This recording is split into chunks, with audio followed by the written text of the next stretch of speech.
আসসালামু আলাইকুম রহমতুল্লাহি ওবরকাতুহু।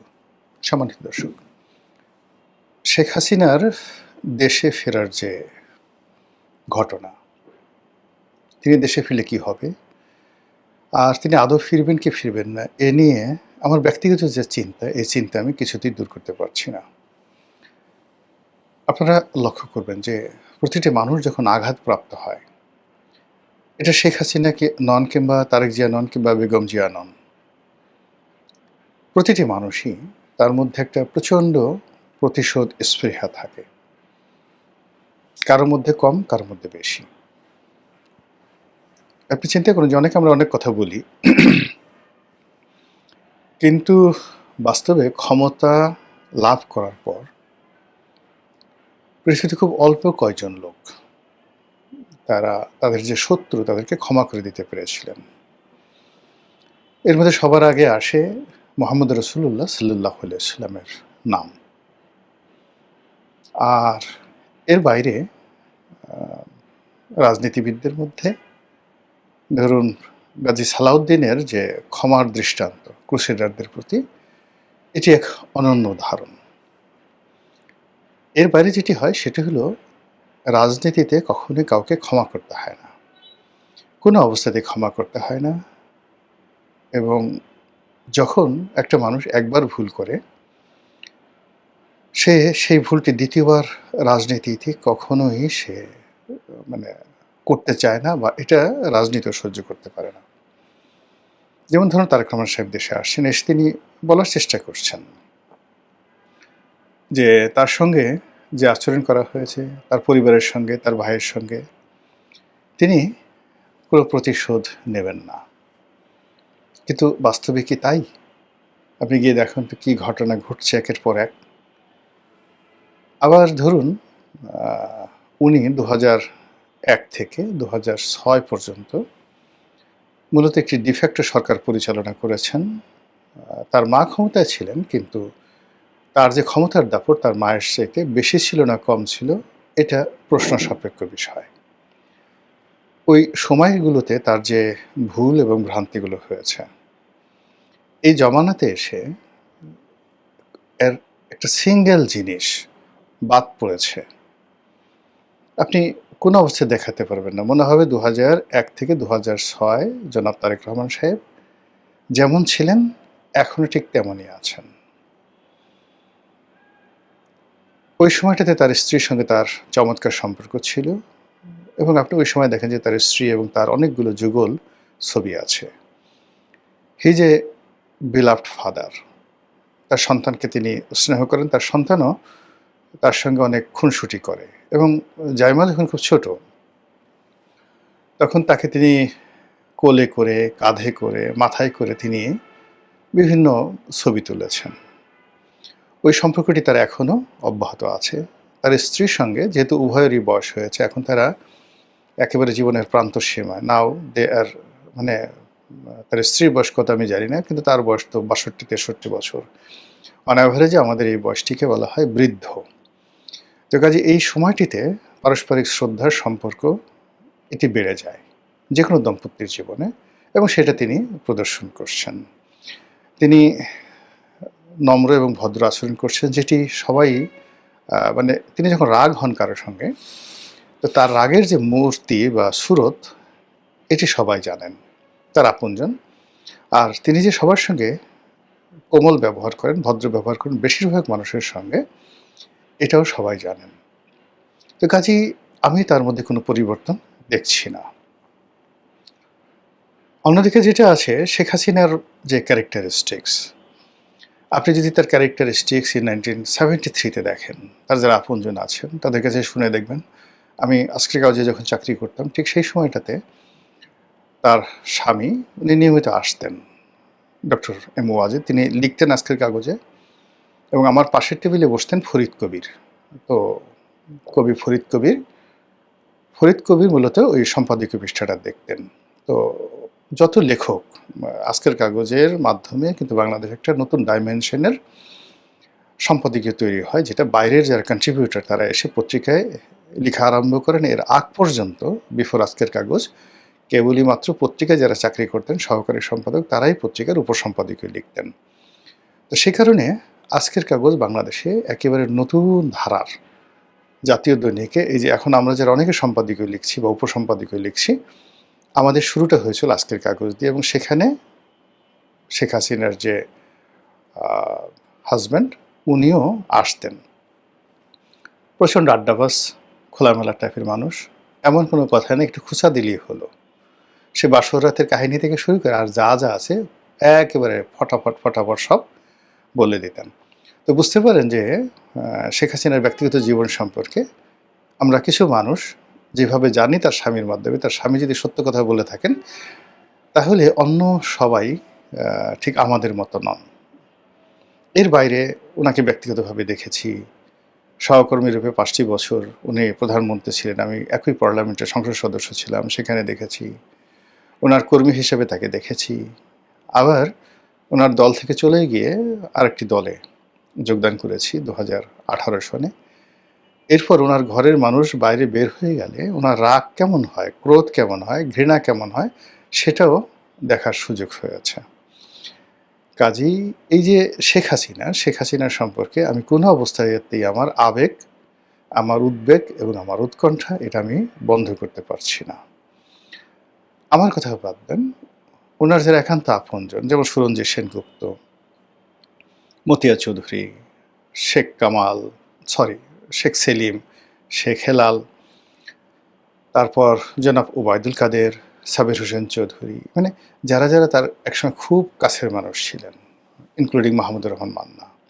আবার এই মানুষগুলো চলে গেছেন, সবাই সব কথা বলেননি, আবার অনেক অনেক কথা বলেছেন। তার মধ্যে সুরঞ্জিত সেনের সেই বিখ্যাত কথা যে বাঘে ধরলে বাঘে ছাড়ে, শেখ হাসিনা ধরলে ছাড়ে না। এটা একটা মানে বিশাল রেকর্ড হয়ে আছে। তো এটা যে তার যে জিদ, শেখ হাসিনার যে জিদ, এই জিদকে স্বয়ং বঙ্গবন্ধু যাকে বলা হয় ভয় পেতেন, স্বয়ং বঙ্গবন্ধু ভয় পেতেন। তিনি বলতেন যে আমার এই মেয়েটা প্রচণ্ড জেদি। ফলে শেখ হাসিনা আসবেন কি আসবেন না, আসতে পারবেন কি পারবেন না, এটার 50-50 প্রকৃতির মধ্যে ধরেন। কিন্তু যদি তিনি এসে যান, যদি না আসেন তাহলে তো আমাদের কোনো সমস্যা নেই। কিন্তু যদি তিনি এসে যান তাহলে আমাদের কি হবে, আমাদের কার কি হবে? তার একান্ত মানে ঘনিষ্ঠজন। পরবর্তীতে তিনি মন্ত্রী হয়েছিলেন, সাংগঠনিক সম্পাদক ছিলেন, এখন প্রেসিডিয়াম মেম্বার আছেন। আমার পাশের বাসায় থাকতেন। বয়সে বড়, কিন্তু যেহেতু মানে মানুষের দুনিয়াতে একটা অবস্থা হলো যে আপনার যদি অর্থনৈতিক অবস্থা ভালো হয়ে যায় তাহলে আপনার বয়সে যত বড় হোক, পদ পদবি যতই থাকুক না কেন, অর্থের কাছে মানুষ সবসময় মাথা নিচু করে রাখে।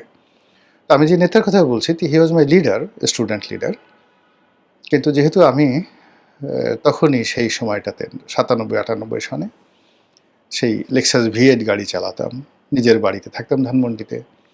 তো যার জন্য আওয়ামী লীগের যাদের সঙ্গে আমার সম্পর্কটা ছিল সেই সম্পর্কটা আসলে সেই ছাত্র জীবনের সম্পর্কটায় থাকিনি, ওটাকে অনেকটা প্রফেশনাল সম্পর্ক হয়ে গিয়েছিল। এর কারণ হলো নেতাদের অনেক প্রয়োজনে অনেকে হয়তো টাকা চাইতেন, আমি অনেকেরই দিতাম। এর কারণে হয় কি যে আমার একটা অবস্থান গড়ে উঠেছিল। তো সেই দিক থেকে আমি সেই নেতাকে একদিন দেখা সকালবেলা দেখি একা একা হাসছে। তার মধ্যে কী ব্যাপার, 1/11 সময় রাজনীতি কি আর করবেন না? বলে না ভাইয়া, রাজনীতি করবো না। আমি একা মানুষ, আমার একটা না দুটো মেয়ে আছে, এরকম বললেন। আমার কোনো ছেলে ঠেলে নেই, এদেরকে নিয়ে আমি বাকি জীবন কাটাতে চাই, আর এদিকে তাকাবো না। আর তুমি তো জানো যে শেখ হাসিনা কী ধরনের প্রতিশোধ পরায়ণা মহিলা, উনি ইংরেজিতে ভিন্ডিকটিভ শব্দটি ব্যবহার করলেন। তো যা হোক, যেহেতু তারা রাজনীতি করেন, রাজনীতির এই কথাটা রাখতে পারেন। 11 পরে সরকার আসছে, তারা দলের সঙ্গে থাকছেন, পরবর্তীতে MP হয়েছেন, মন্ত্রী হয়েছেন, আবার এখন নিরাপদ জায়গাতে আছেন। তো এভাবে দলের মধ্যে, দলের ভিতরে, দলের বাইরে, মানে তার সম্পর্কে তার যারা আপনজন, সে আপনজনরাই তাকে প্রচণ্ড ভয় পান। জামাতের অনেক লোকের সঙ্গে তার সম্পর্ক ছিল,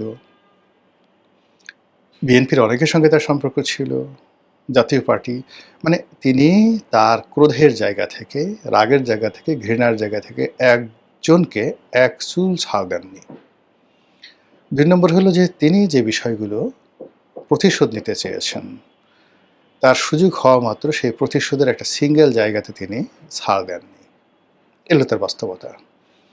এবং তিনি যেটা করতে চেয়েছেন, ভালো হোক মন্দ হোক তিনি সেটা করেছেন। কাউকে ভালোবাসার দরকার, সে দুনিয়ার যত মানুষ খারাপ বলুক না কেন, তাকে তিনি স্নেহের যাকে বলে বন্ধনে আবদ্ধ রেখেছেন। একটা সময় আমাকে খুব স্নেহ করতেন। তা আমাকে স্নেহ করতেন কিন্তু পুরো আওয়ামী লীগের সবাই, each and everybody was against me.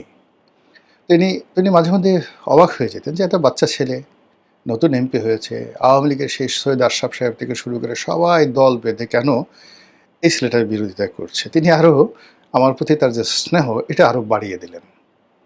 শেষের দিকে যেটা হলো সালমান সাহেবের সঙ্গে যে ঘটনা, ওটা একটা দুর্ঘটনা ছিল এবং ওটা আমি হ্যান্ডেল করতে পারিনি। আমি জেলে গিয়েছি, ইচ্ছা করলে আমি জেলে অ্যাভয়েড করতে পারতাম, কিন্তু বয়সে তরুণ ছিলাম। তো যার জন্য আমার কাছে মনে হয়েছে জেলে যাওয়া বা একটু ঘাড় টাড়ামি দেখানো।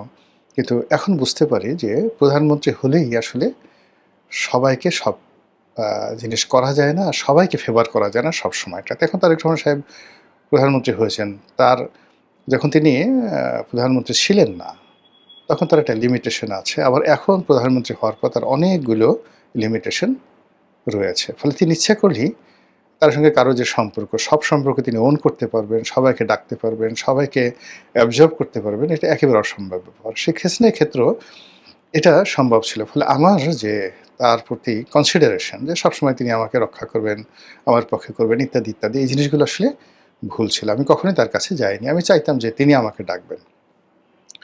তো এনিওয়ে, যাই হোক, এখন যেটা হলো যে তার এই যে প্রতিশোধ গ্রহণ করার যে ক্ষমতা, এটি প্রবল, এটি ব্যাপক। এবং সবচেয়ে বড় ব্যাপার হলো তিনি কোনো অবস্থাতেই কাউকে কোনো উপকার করলে আর কাউকে কোনো বিষয় কারো দ্বারা ক্ষতিগ্রস্ত হলে ওটাও তিনি ভুলেন না। স্বয়ং এরশাদ সাহেব আমাকে একাধিকবার যখনই এরশাদ সাহেবের সাথে দেখা হতো উনি বললেন, হাতটা ধরে বলতেন, খুব স্নেহ করতেন, ও রনি, মানে শেখ হাসিনা নাম ধরে বলতেন যে ও এত খোঁটা দেয় কেন, কথায় কথায় আমাকে খোঁটা দেয়, এই আপনাকে এটা দিছি না, এটা দিছি না, কথায় কথায় সবার সামনে লোকজনের সামনে খোঁটা দেয়। এরপরে এই যে ধরেন ওনার দলের যারা নেতাকর্মী আছেন, যাদেরকে যে কাজটি দিয়েছেন, উপকার করেছেন, একটা কন্ট্রাক্ট দিয়েছেন, তিনি কথায় কথায় তাদের সবাইকে একেবারে লোকজনের সামনে খোঁটা দিতেন। এটা করে দিছি না, এই তোকে এটা দিয়েছি না, তোকে এটা দিয়েছি না, ইত্যাদি, ইত্যাদি। তো সেই শেখ হাসিনা যদি বাংলাদেশে আসেন, তাহলে তার সারা জীবনের সেই চরিত্র, তার সঙ্গে এই গত ২ বছরে যা কিছু হয়েছে, প্রতিটা জিনিস আপনি নিশ্চিত থাকেন, তার যদি মতিভ্রম না হয়, ব্রেন যদি পুরো নষ্ট না হয়ে যায়, নিউরন যদি বেইমানি না করে, তাহলে তার যে প্রতিহিংসা অতীতের যে কোনো সময়ের চাইতে কয়েক গুণ বাড়বে। এবং এই জন্যই আমরা যারা তারা কাছে থেকে চিনি, আতঙ্কটা ওখানেই। এখন শিরোনামে আসি। প্রথম হলো যে আওয়ামী লীগের যারা অন্ধভক্ত, শেখ হাসিনাকে যারা জানেন, বিশ্বাস করেন এবং শেখ হাসিনার ভাগ্যের সঙ্গে যাদের ভাগ্য জড়িয়ে গেছে, এখন এমন একটা জায়গাতে কোটি কোটি মানুষ পড়ে গেছে যে তারা ইচ্ছা করলেও জামাতে যোগদান করতে পারছে না, ইচ্ছা করলেও বিএনপিতে যোগদান করতে পারছে না। এই কারণে মামলা দিয়ে, মোকদ্দমে বাড়ি ঘর লুট করে এমন একটা অবস্থা করে দেওয়া হয়েছে এদের সবাইকে প্যাক করে মেড ইন, যাকে বলা হয় আওয়ামী লীগ, আওয়ামী লীগের তৈরি সামগ্রী হিসেবে বানিয়ে দেওয়া হয়েছে। কোনো একটা উইন্ডো খুলে রাখা হয়নি, আইদার আওয়ামী লীগের রাজনীতি করবে অথবা আওয়ামী লীগ ছেড়ে বিএনপিতে আসবে, এনসিপিতে আসবে, জামাতে আসবে। এদের সংখ্যা ৬ কোটি। এই লোকগুলোর স্ত্রী, পুত্র, সন্তান, ব্যবসা বাণিজ্য থেকে শুরু করে সব কিছু প্রতিপক্ষ ব্যবহার করছে, কিন্তু তাদেরকে ওন করছে না। ফলে এই লোকগুলোর কাছে এখন শেখ হাসিনা অতীতের, অর্থাৎ তিনি যখন ক্ষমতায় ছিলেন অনেকের অভিমান ছিল, রাগ ছিল, ক্রোধ ছিল, আর এখন বলছে যে না, আমার জীবনের বিনিময় হলো শেখ হাসিনা বাংলাদেশে আসুন। এই লোক হলো 100%, এরা শতভাগ শেখ হাসিনাকে চাচ্ছে বাংলাদেশে। দ্বিতীয় যে গ্রুপটি আছে, সেই গ্রুপটি ধরেন বিএনপি, জামাত, অন্য যারা আছেন, তাদের একটা বিরাট শ্রেণী যারা না না আসবে না, সবার সামনে বক্তব্য দিচ্ছে এটা ইম্পসিবল, এইভাবে কেউ আসছে নাকি, দুনিয়াতে এরকম কোনো ঘটনা ঘটেছে নাকি, এ ধরনের কথাবার্তা বলবে। কিন্তু রাতে যখন স্ত্রীর সঙ্গে আলোচনা করবে, সন্তান সন্ততির সঙ্গে আলোচনা করবে, ঠিক সেই সময়ে তার মনে হবে যে শেখ হাসিনার জমানাতে আসলে তার সঙ্গে কি করা হয়েছে, যদি আসে তাহলে কি হবে, ইত্যাদি, ইত্যাদি। এবং দেখবেন যে আজকে খুব সংগ্রামী বক্তব্য দিলেন অনেকে, কালকে আর সে সংগ্রামী বক্তব্যটা দিচ্ছেন না এবং কথা ক্ষণে ক্ষণে পরিবর্তন হচ্ছে। এই যে শেখ হাসিনার আশা নিয়ে যে ক্ষণে ক্ষণে যাদের ভাষা পরিবর্তন হচ্ছে, এদের সংখ্যা 50-50 যারা আছেন তাদের সংখ্যা কিন্তু খুব বেশি নয়। বড়জোর ১ থেকে ১.৫ কোটি, ১ থেকে ১.৫ কোটি লোক আছেন যারা এরকম 50-50 মনে করেন। আর ৬ কোটি 100% মনে করেন। আর অন্যান্য যারা তরুণ আছেন, সেটা এনসিপির হোক, অন্যান্য যারা হোক, তারা যারা বক্তব্য দেননি, কিন্তু তাদের এই গত ২ বছরে যে কর্মকাণ্ড, ভিডিও ফুটেজ, অডিও ফুটেজ এবং রাষ্ট্রযন্ত্র এত শক্তিশালী, আপনি দেখেন কবে একজন মাজেদ বঙ্গবন্ধুকে হত্যা করেছেন, তাকে রাষ্ট্র খুঁজে বের করেছে। কবে মেজর মুজাফফর পালিয়ে গেছেন এবং জিয়াউর রহমানকে হত্যা করেছেন, এই রাষ্ট্র তাদেরকে খুঁজে বের করেছে। আপনি দেখেন আওয়ামী লীগ জমানাতে যারা সেই অন্যায় করেছে, অবিচার করেছে, দুর্নীতি করেছে, লোপাট করেছে, তাদের এই যে দুদকের মাধ্যমে বলেন, তাদের ফিঙ্গারপ্রিন্ট বলেন, তাদের যে ইভেন শেখ হাসিনার সঙ্গে তিনি হেলিকপ্টারে উঠে, শেখ হাসিনা হেলিকপ্টারে উঠে কাদের সঙ্গে কথা বলেছেন, সেই ভয়েস রেকর্ডগুলো, একদম ভয়েস রেকর্ডগুলো এখন যে ট্রাইব্যুনাল, যুদ্ধাপরাধের জন্য যে ট্রাইব্যুনাল তৈরি করা হয়েছে, ট্রাইব্যুনালের হাতে আছে। এবং এগুলো শেখ হাসিনার যারা আপনজন তারা কিন্তু মুছে দিয়েছিলেন মূল হার্ড ডিস্ক থেকে। কিন্তু কী করে যেন প্রযুক্তির মাধ্যমে এই পুরো জিনিসগুলো রিকভারি করা হয়ে গেছে। ফলে এই রাষ্ট্রকে তুচ্ছ-তাচ্ছিল্য করা যাবে না। ভবিষ্যতে যারা আসবে তারা দেখবেন যে এই সরকারে যা করেছে গত ২ বছরে, মানে বিএনপি সরকার এবং ডক্টর ইউনূস সরকার, তার সঙ্গে এই যে আমরা সমাজে যারা বিভিন্ন লোকজন আছি, আমরা যে কাজগুলো করেছি, এগুলো দেখবেন কিভাবে পাই করে আপনার সবাই আদায় করছে। এবং সেই দিক থেকে যেটা হলো যে এই যে এখন দেখেন আপনি প্রশাসন বলেন, মানে গত ২-৪টি মাসে বিএনপি যেভাবে ব্যাপক পরিবর্তন করেছে। আবার ধরুন ডক্টর ইউনূস ক্ষমতা আসার সঙ্গে সঙ্গে ১৫ দিনের মধ্যে জামাত যে কাজগুলো করে ফেলেছে, তো ঠিক সেম কাজ জামাত যদি পারে, বিএনপি যদি পারে, আওয়ামী লীগ আরও কত সুন্দর করে পারতে পারে। ফলে কী হলো, তার যে এই আগমন, আশা, সেই আশা ফিরে আসা, তার সঙ্গে আওয়ামী লীগের সাংগঠনিক ভিত্তি, তার সঙ্গে ভারতের সাথে আওয়ামী লীগের সম্পর্কে পুরো জিনিসগুলো এরকম একটা রসায়ন তৈরি করে ফেলেছে, আপনি ঘুরে ফিরে বারবার শুধু শেখ হাসিনা আসবেন কি আসবেন না, এর বাইরে যেতেও পারছেন না, যাওয়াও যাচ্ছে না। মহান আল্লাহ আমাদের সবাইকে হেদায়েত দান করুন এবং হেফাজত করুন। আসসালামু আলাইকুম রহমতুল্লাহি ওয়া বারাকাতুহু।